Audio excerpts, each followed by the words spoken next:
مدھیہ پردیش میں lynching case میں انصاف دینے پر مسلم خاتون جج کو ہندوتوا انتہا پسندوں نے قتل کی دھمکیاں دینا شروع کر دیں۔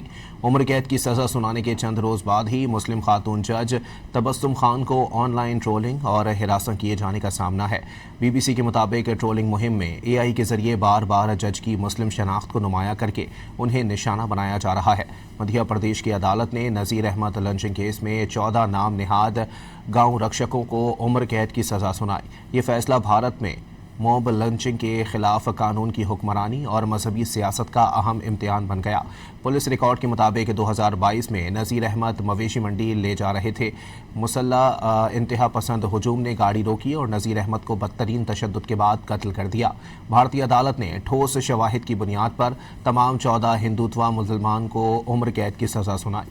عدالتی فیصلے کے فوراً بعد انتہا پسند انفلوئنسرز نے جج کی مسلم شناخت کو ہتھیار بنا کر کیس کو مذہبی رنگ دے دیا۔